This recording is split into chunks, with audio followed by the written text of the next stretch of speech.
Welcome to the Startup Help Desk, your source for answers to questions about building companies, starting companies, and the meaning of life. We have a panel here of experienced founders, executives, and investors who have built companies across the board. And our goal is to share our experience with you and hopefully save you those hard lessons that we've learned the hard way. My name is Sean Burns. I've been a founder for about 20 years of companies like Flurry and Outlier.ai. I now coach and invest in companies, and I'm joined, as always, by Ash and Nick. Hi, everyone. My name's Ash Rust, and I'm a pre-seed investor based in San Francisco. I mostly invest in B2B companies based in the US, UK, and Canada through a fund I started called Sterling Road. Also worked at places like Trinity Ventures and Bullpen Capital as an advisor.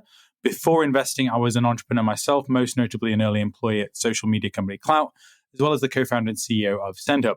These days, I spend most of my time coaching founders and have helped more than 1,500 startups over the years.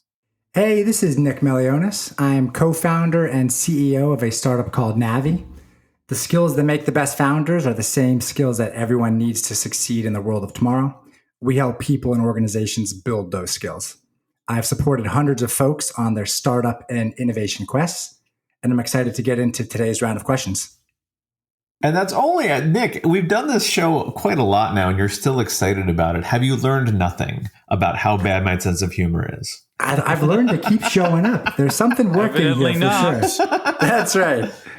There's some lesson about founders and our pain tolerance, or maybe just our short memories about problems. But we are here to answer your questions. So as always in the Startup Help Desk, the questions we will answer today were submitted by founders just like you. So if you have a question, we would love to answer it. Go to our website, thestartuphelpdesk.com. Find us on X or Twitter or whatever it's called this week as at thestartuphd. And submit your questions. We collect the questions and we have these episodes and we like doing these episodes. So submit questions so we can have more episodes. Today, all of our questions are about turnarounds. We are recording this towards the end of 2023. Lots of companies are realizing they have to change their business model. They have to shift things. So we get a lot of questions around turnarounds. How do you make these turnarounds work? And Obviously not the Sterling Road portfolio. We're all fine.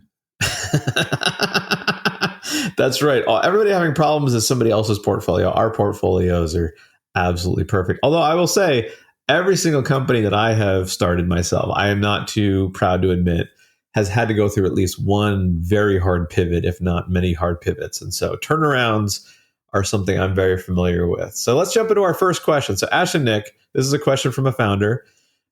We had to make a hard pivot and basically went back to square one. Our investors keep asking for updates, but I'm not sure what to tell them since we don't have any metrics to share. What should I tell them? This is a good one. Ash, what do you think? I think that you start off with thinking about things in two phases. What should you actually be doing? And then secondly, what should you tell your investors?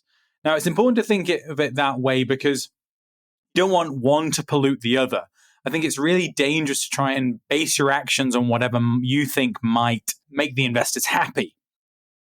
So what you should be doing post-pivot or in the middle of a big pivot is restarting the customer discovery process, building out a waitlist from the very beginning, testing out user workflows, the basic stuff of building a new product from the very start. And then in terms of what investors want to hear about during that process, well, high level, how long is your runway? How much are you burning a month? What's the timeline for relaunch? And then you can give them the update in reasonable detail on the current progress or the customer discovery, maybe any fun stories about excessive interest you're experiencing from a couple of customers. It's okay for things not to be okay all the time. Any startup investor worth their salt will certainly know that most startups are going to fail. So this should be a movie they've seen many, many times. No need to hide anything, but you also don't need to give them the daily stand-up either. So Ash, is the point of not making investors or focusing on making investors happy because investors are never happy? Well, certainly true. Maybe until after the first yacht purchase. But in that purgatory zone, I mean, either way, like your job is just not to make investors happy. Your job is to make the company survive, right, in those situations. Mm-hmm. So that's why I always want to separate those two processes, because I want you to have clear thinking and a bunch of time on just, okay, what's the best strategy? Selling that to investors or getting feedback from investors on it is a completely separate communication problem. and it can't interfere with the strategy, especially not in a time of high pressure like this. Agreed. I think that sounds spot on. Yeah, and what I'll add to that is... Thanks, Nick. Yeah, you listening to that, Sean? Spot on. That's right. I heard... Sorry, you were breaking up. Sorry, it's a new phone. Who's this? We'll make sure that my statement shows up in the episode notes, that's for sure, in terms of the ringing endorsement there. But yeah, I think that's spot on. What I will say is no one has ever said, I'm so glad you waited to tell me about the pivot. So part of this means, of course, move with conviction when it comes time to communicate that pivot. It does take courage to make sure that you do communicate said pivot. And you can make it interesting. When an investor invests in you, especially in the early days, they are investing in you and the team. And their expectation is that there will be adaptations, if nothing else. And so a pivot is something that is not going to come at them as a surprise. That being said, you can make sure you pivot with conviction. You can have a clear plan. You can communicate the process that went into your decision, i.e., what was the evidence you got that made it clear it was time to pivot?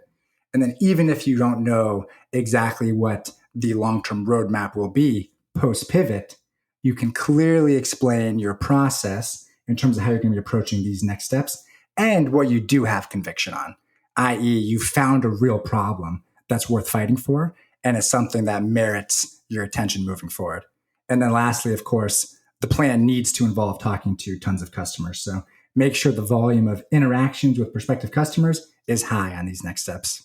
Well, so Ash and Nick, this wasn't in the question from the founder, but I've seen it happen a few times in the last few years, and especially 2021, 2020, a lot of companies raised from non-traditional venture investors. And I know at least a few of them, when they have sent out an investor update saying, hey, I'm doing this pivot, those non-venture investors have reacted quite negatively. They're not used to pivots. They see it as a sign of failure. Like, I invested in you to do X. Why are you not doing X anymore? How do you handle those sorts of situations where you do get a negative reaction when you are honest about the pivot? I think it's the same thing, right? You're not there to make them happy. You're there to make them money.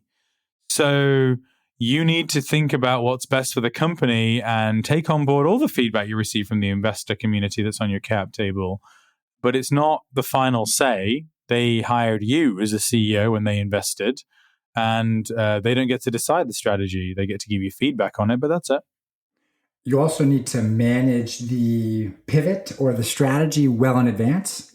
Once you've got investors on board, you need to clearly map out what are the biggest risks to the company. So what are the assumptions that you're facing today?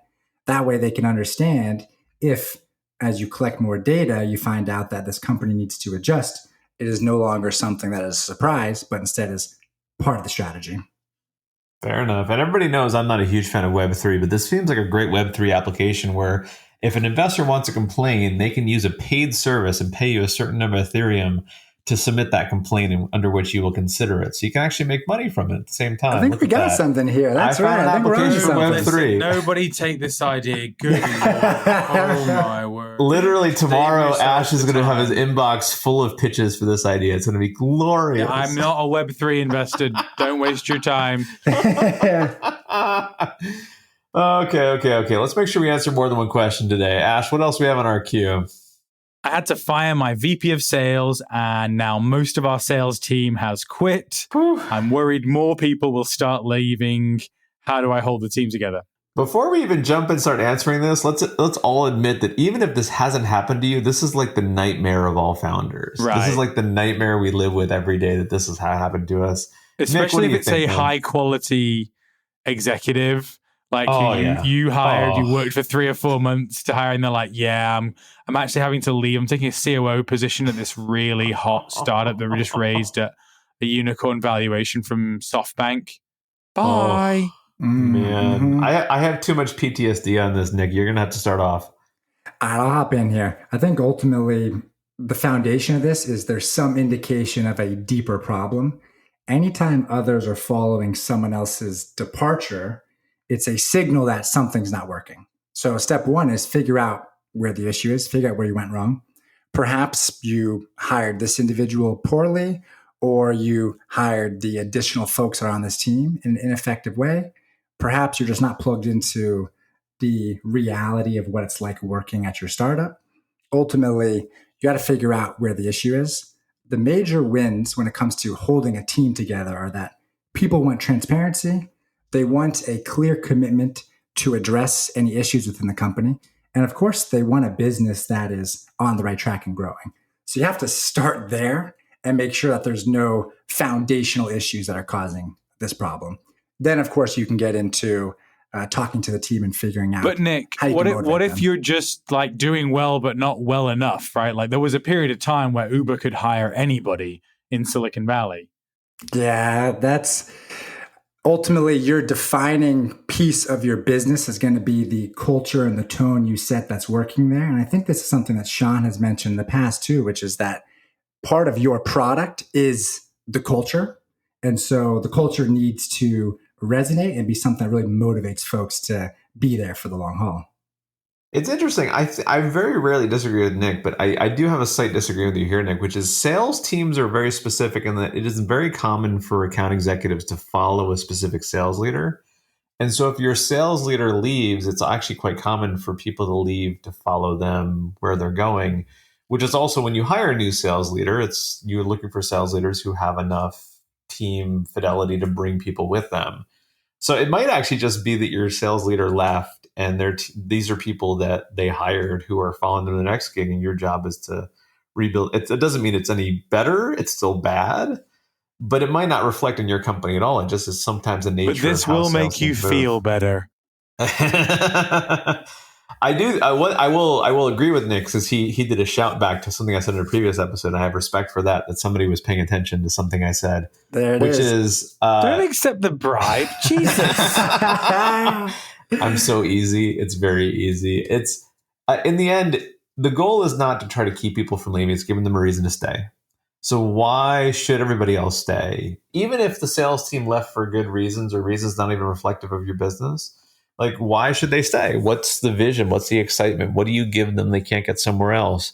Maybe you can't be the fastest growing company they could work for, but can you give them something in the quality of the work that they do or how you empower them? Like donuts.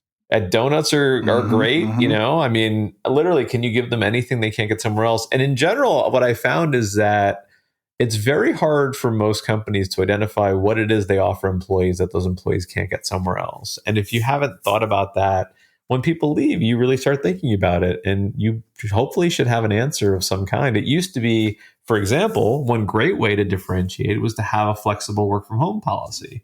And in the pre-pandemic era, if you had a flexible policy, you could hire people who other companies could not hire because they wanted to work from home from Idaho. And of course, now so many companies are remote first. That's no longer an issue. At the same time, a lot of companies are now mandatory requiring back in the office.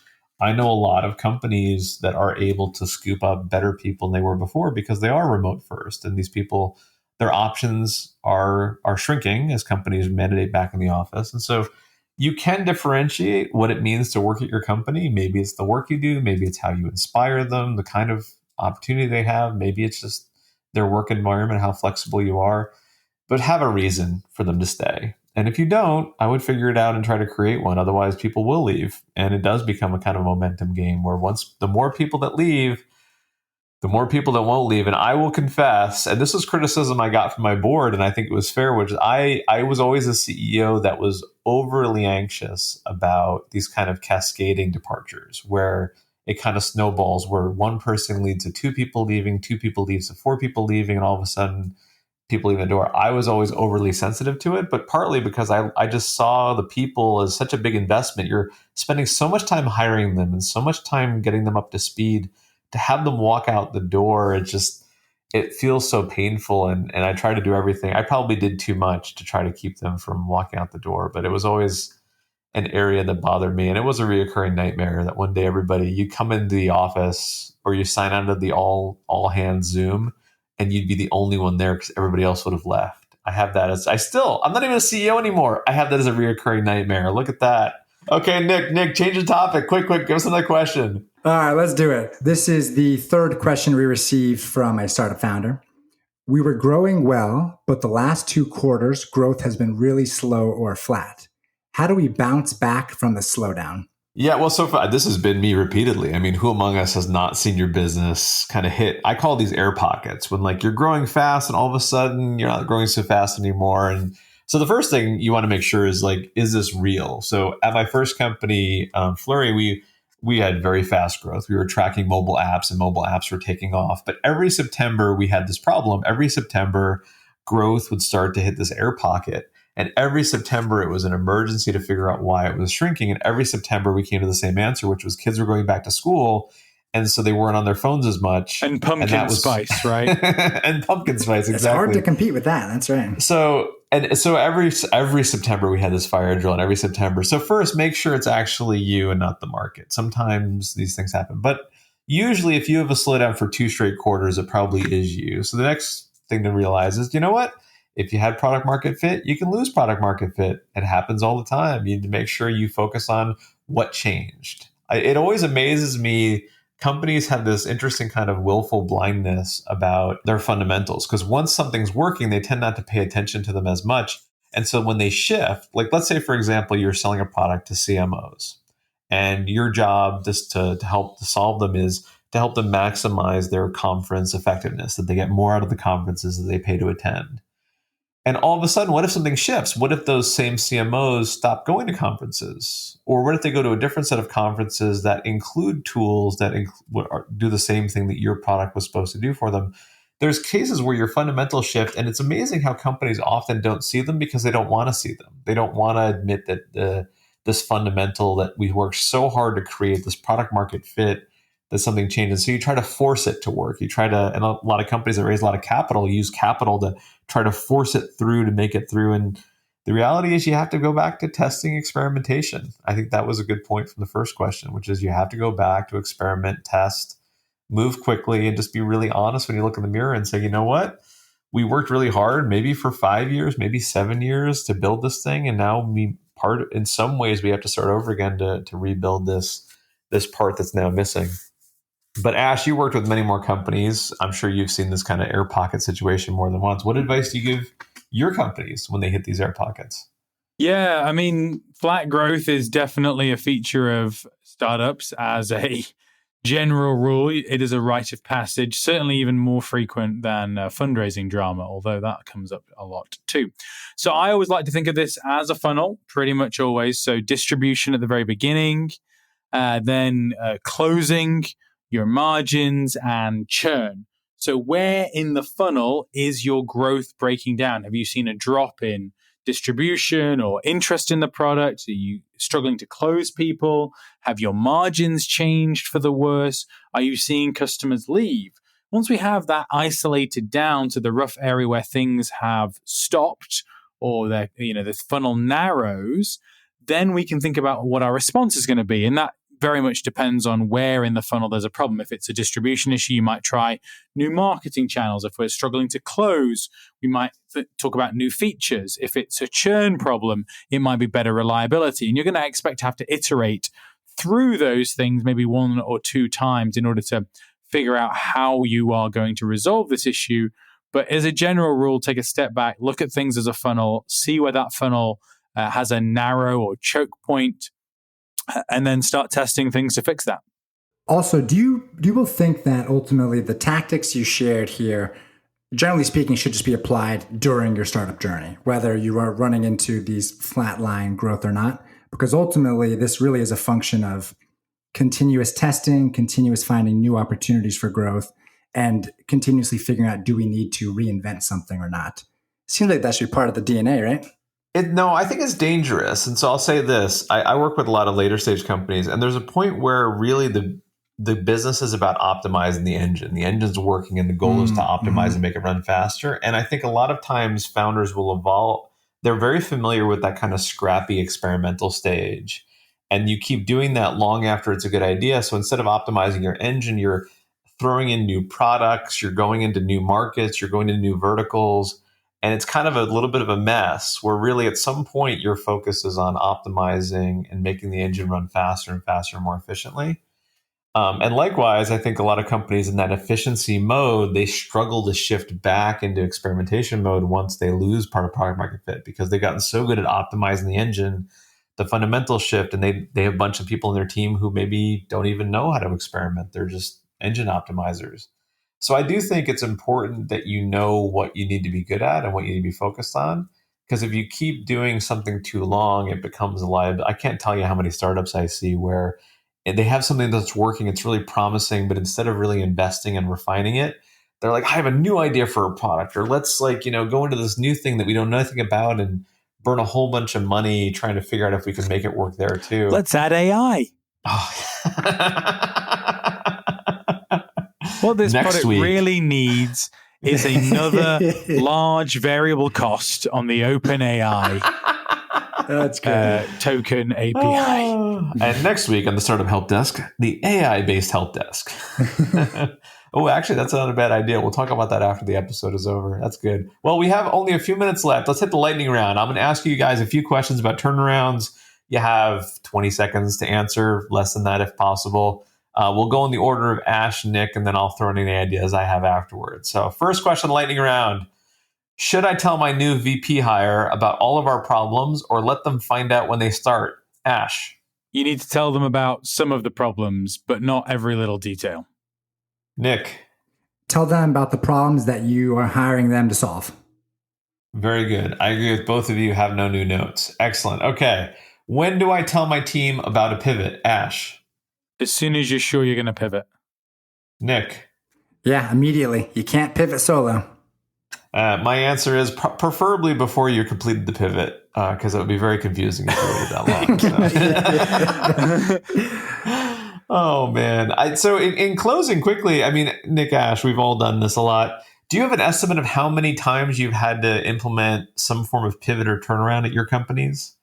Most companies are going to change their path by a pretty significant margin at the stage that I'm at. So if I'm investing within 12 months of the incorporation, I don't know a single time where they're doing the exact same thing. Oh no, maybe like 90% are going to pivot. Yeah, we always joke that the only guarantee when you're getting started with your startup is that whatever your idea is today, that's not going to be what your startup is as you start to scale. And so, yeah, very common. Yeah. I mean, I've lost count of how many times I've had to pivot. So it's common. Well, hopefully these answers have helped you in your startup journey. If you're looking to do a turnaround or a pivot, as you can tell, we've been there, and hopefully you'll get through. Sometimes you do, and honestly, sometimes you don't. Startups are hard. But anyway, Ash and Nick, as always, thank you for the answers that you provided. Yeah, thank you both. Oh, thank you, Sean. We're just so grateful. There's no doubt about that. This show is all about gratitude. Well, that's the end of the startup episode for today. If you have questions, please submit them. Our website is thestartuphelpdesk.com. Our X/Twitter handle is thestartuphd. We'd love to hear from you. For now, the Startup Help Desk is closed, but good luck in building your business.